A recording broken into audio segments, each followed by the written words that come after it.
السلام علیکم ورحمۃ اللہ وبرکاتہ نحمدہ ونصلی علی رسولہ الکریم اما بعد اعوذ باللہ من الشیطان الرجیم بسم اللہ الرحمن الرحیم رب اشرح لی صدری ویسر لی امری واحلل عقدۃ من لسانی یفقہوا قولی۔ آپ دیکھ رہے ہیں سیریز 40 احادیث برائے اتفاق کی پہلی حدیث، جس کا عنوان ہے ارکان اسلام کا بیان۔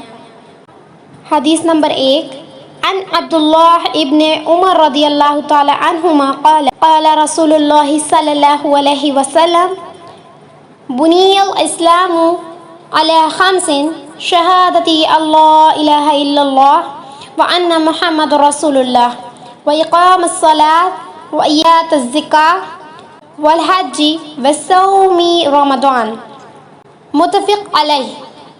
ترجمہ: سیدنا عبداللہ بن عمر بن خطاب رضی اللہ تعالی عنہما سے روایت ہے کہ رسول اللہ صلی اللہ علیہ وسلم نے فرمایا، اسلام کی بنیاد 5 چیزوں پر قائم ہے: اس بات کی گواہی دینا کہ اللہ کے علاوہ کوئی سچا معبود نہیں ہے اور محمد صلی اللہ علیہ وسلم اللہ کے رسول ہیں، نماز قائم کرنا، زکوٰۃ ادا کرنا، بیت اللہ کا حج کرنا اور ماہ رمضان کا روزہ رکھنا۔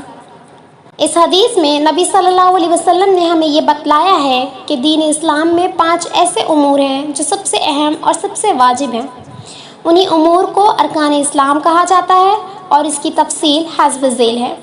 پہلا رکن لا الہ الا اللہ اور محمد رسول اللہ کی گواہی دینا، یعنی اس بات کی گواہی دینا کہ اللہ کے علاوہ کوئی سچا معبود نہیں ہے اور محمد صلی اللہ علیہ وسلم اللہ کے رسول ہیں۔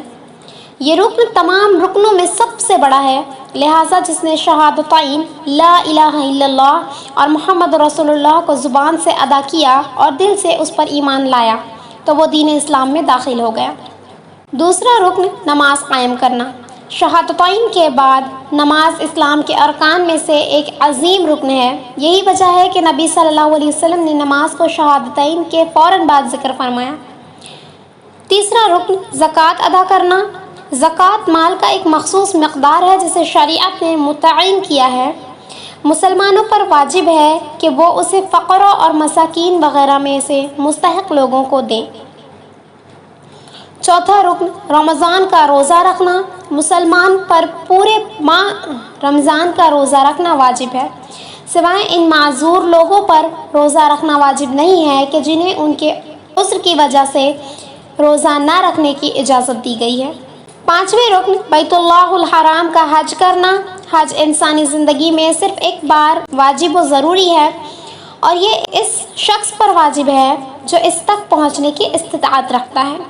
یہ وہ ارکان ہیں جن پر دین اسلام کی بنیاد قائم ہے۔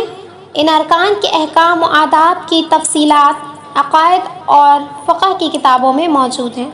وآخر دعوانا ان الحمد للہ رب العالمین۔ آپ سے ہماری گزارش ہے کہ اگر ابھی تک آپ نے ہمارا چینل سبسکرائب نہیں کیا ہے تو پلیز سبسکرائب کریں اور ویڈیو پسند آنے کی صورت میں لائک اور شیئر کریں اور کامنٹ کر کے بتائیں کہ آپ کو ہماری ویڈیو کیسی لگ رہی ہے۔ السلام علیکم۔